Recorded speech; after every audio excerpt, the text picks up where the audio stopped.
Laura mengatur nafasnya. Ia tak bisa seperti dulu lagi, yang akan menyerang tanpa basa-basi. Kini kehidupannya telah berubah, jadi ia harus tahu kapan waktunya tenang dan menyerang. "Apa yang kau lakukan di sini?" tanya Laura. "Memang aku tidak boleh memasuki rumahku sendiri?" tanya Helios. "Rumahmu?" Kedua mata Laura menyipit. "Aku dengar, Juan Shirley mencari keberadaanku kemana-mana." Helios mendekati Laura yang masih duduk di sofa. "Sekarang aku sudah datang, tak ada lagi yang harus dikhawatirkan." Helios menggerakkan tangannya, untuk menyentuh pipi Laura.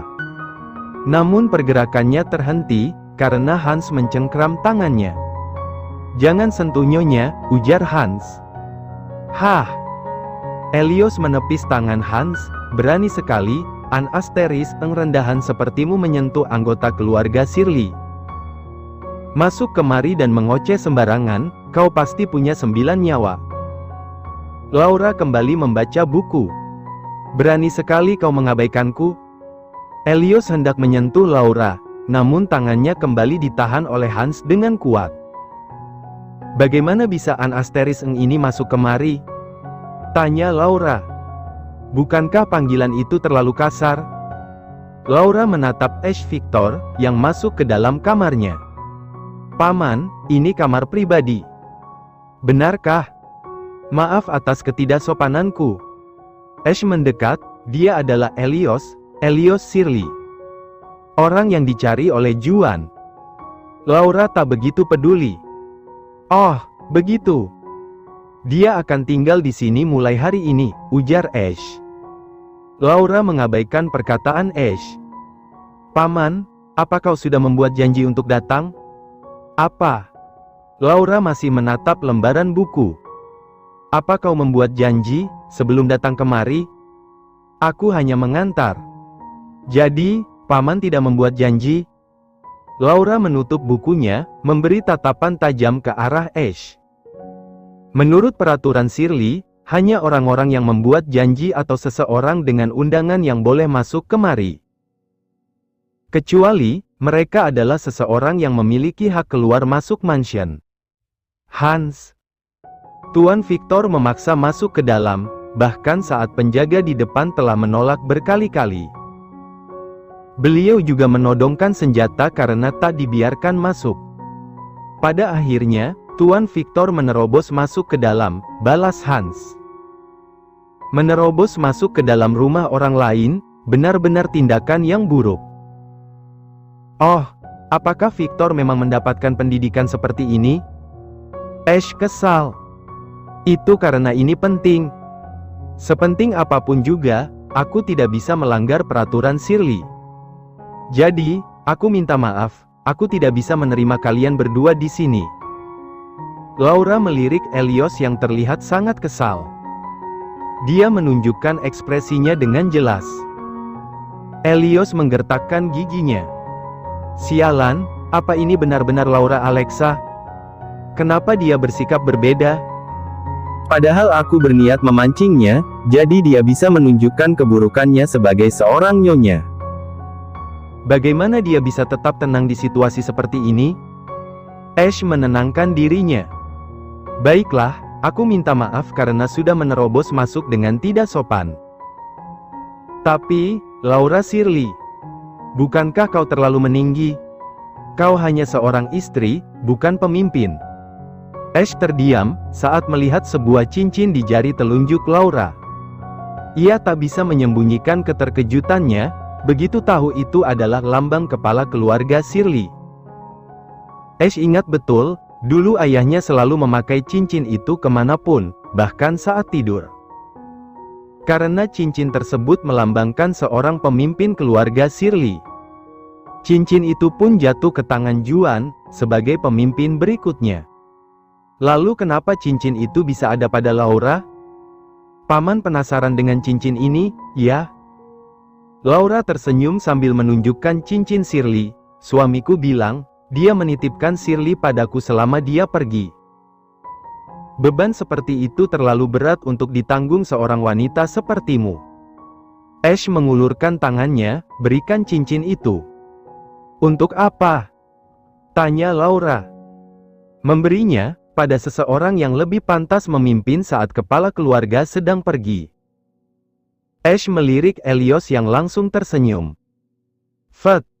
Hahaha. Tawa Laura membuat Ash dan Helios kebingungan. Kenapa kau tertawa? Tanya Ash. Maaf, Paman. Laura menyeka air matanya yang keluar, karena terlalu semangat tertawa. Tapi apa Paman yakin, dia bagian dari Shirley? Tentu saja. Apa Paman punya bukti? Laura tersenyum. Ash melirik Theo yang sedari tadi berdiri di belakangnya. Theo langsung menyerahkan sebuah dokumen kepada Laura. Laura memeriksa dokumen tersebut, ia tak bisa menahan senyumannya. Dia terlahir dari rahim seorang pelacur, dia dilahirkan di sebelah tempat sampah, lalu dirawat di panti asuhan, kemudian diadopsi oleh sebuah keluarga. Dia pergi dari keluarga tersebut karena diusir. Laura memeriksa bagian lain, lalu melempar dokumen itu ke atas meja. Isinya hanya sampah. Ash bergetar, dengan sikap yang ditunjukkan Laura. Maaf, Paman. Tapi aku sibuk, bisakah kita lanjutkan percakapan ini lain kali saja? Ujar Laura dengan lembut. Aku akan pergi, tapi aku akan meninggalkannya di sini, balas Ash. Belum ada bukti pasti, bahwa dia bagian dari Shirley. Jadi aku tidak bisa menerimanya. Semua buktinya sudah ada di sana. Helios menunjuk dokumen yang tadi dilempar Laura. Sudah kubilang, itu hanya sampah yang tidak bisa membuktikan apapun. Aku tidak akan pergi. Aku adalah Shirley, aku akan tinggal di sini. Aku tidak peduli denganmu, kau hanya jaleng rendahan yang merangkak dan menjilat kaki Juan Shirley untuk mendapatkan posisi ini. Helios yang awalnya menggebu-gebu, langsung terdiam saat Hans menodongkan pistol ke arahnya. Theo yang ada di sana, langsung menodongkan senjata ke arah Laura. Laura tersenyum. Kau memang pemberani ya, untuk ukuran orang bodoh. Tapi jangan lupa, ini adalah wilayah Shirley. Para pengawal dari luar langsung masuk ke dalam, membentuk lingkaran untuk mengepung 3 orang asing, dan menodongkan senjata ke arah mereka. Aku tidak datang kemari untuk mendapatkan perlakuan seperti ini, ujar Ash. Aku tidak pernah mengundang seseorang seperti Paman, balas Laura. Helios berkeringat. Kenapa jadi begini, sih? Brian bilang, jaleng ini akan menerimaku. Laura memberi isyarat pada Hans untuk menurunkan pistol. Saat Hans menurunkan senjatanya, semua pengawal Shirley ikut menurunkan senjata mereka. Baiklah, kau boleh tinggal di sini, ujar Laura. Helios terkejut. Apa? Yah, aku berubah pikiran. Aku akan membiarkanmu tinggal di sini. Laura berdiri, mendekati Helios. Tapi jangan senang, kalau kau terbukti bukan anggota keluarga Shirley, maka bayarannya adalah kepalamu. Helios bergetar saat merasakan tekanan kuat dari tatapan tajam yang diberikan Laura. Kenapa? Kenapa jaleng ini jadi seperti ini? Dulu dia tidak menakutkan sama sekali, kenapa sekarang? Sebaiknya Paman pulang sekarang. Aku akan menjaga adik iparku dengan baik, ujar Laura. Aku juga tidak mau berlama-lama di tempat penuh kotoran seperti ini. Laura menatap kepergian Ash dengan senyuman. Lalu kembali melirik Helios. Aku akan menyuruh pelayan mempersiapkan kamar untukmu. Oh ya, aku akan memperingatkan sesuatu. Statusmu di sini belum jelas, jadi jangan berlagak bahwa kau adalah anggota keluarga Shirley. Laura melirik pelayan yang tadi membuka pintu. Bawa dia ke kamarnya. Baik, Nyonya. Helios memberi tatapan tajam pada Laura. Saat semuanya sudah terbukti nanti, aku pasti akan membuatmu menyesal. Bodoh amat. Laura melambaikan tangan ke arah Elios yang keluar dari kamarnya. Laura kembali duduk dan menghela nafas. Pada akhirnya, ini terjadi. Nyonya, kenapa Anda berubah pikiran? Hans. Laura diam sejenak, dia harus menerima kehormatannya. Hans sedikit tersentak. Nyonya, apa mungkin dia memang? Diam. Hans diam. Ambilkan kertas, pulpen, dan amplop. Baik. Hans mengambilkan semua yang disebut. Laura menulis sesuatu di atas kertas.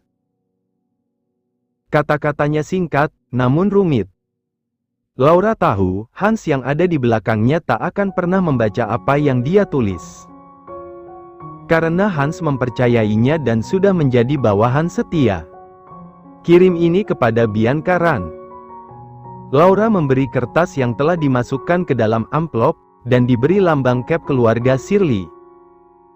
Baik, saya akan menyuruh seseorang untuk mengantarnya dengan cepat. Tidak, kau sendiri yang mengantarnya. Nyonya, saya tidak bisa. Hans, ini perintah. Baik, Nyonya. Saya akan kembali dengan cepat. Tidak, nikmati waktumu. Hans bergegas pergi untuk mengirimkan pesan Laura pada Bianca. Laura membaringkan tubuhnya, meletakkan lengan di atas dahi, memejamkan mata, mencoba menghilangkan rasa lelah dalam dirinya. Seharusnya aku jujur pada Juan, sehingga hatiku terasa lebih tenang. Sementara di tempat lain. Jadi, Laura membiarkan Elios tinggal? Tanya Brian. Ya, awalnya dia menolak, lalu dia berubah pikiran. Aku yakin, sejak awal dia memang berpikir untuk membiarkan Elios tinggal. Dia hanya mencoba menggertak dan bersikap sok keren, jawab Ash. Brian menggerakkan bidak catur. Ash memakan satu pion. Ulang tahunmu 1 minggu lagi, kan? Benar. Kebetulan sekali, aku ingin sekalian mengumumkan pertunanganmu.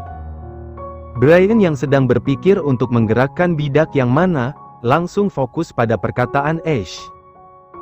Ayah, aku sudah bilang. Aku tidak bisa menerima kata-katamu lagi. Kau bilang, akan mendekati Cecilia Freya dan menjadikannya kekasihmu. Tapi apa ini? Kau dan dia belum ada kemajuan, kan? Tetap saja, aku ingin menentukan pasanganku sendiri. Brian, apa sekarang kau memikirkan cinta? Ingatlah, kau adalah calon kepala keluarga, tidak ada waktu untukmu memikirkan cinta. Yang harus kau lakukan, adalah memperluas kekuasaan dan kekuatan kita sebagai Victor.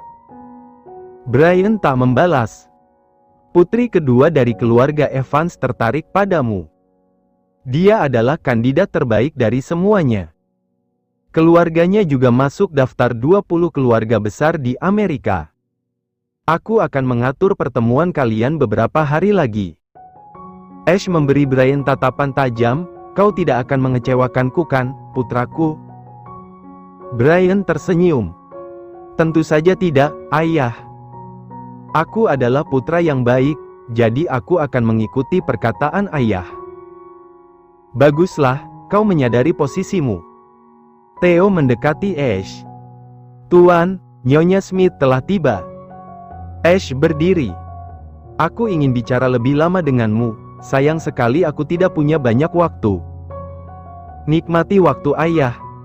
Ujar Brian pada Ash yang berjalan menjauh. Brian mengambil satu pion berwarna putih dan menggenggamnya dengan erat.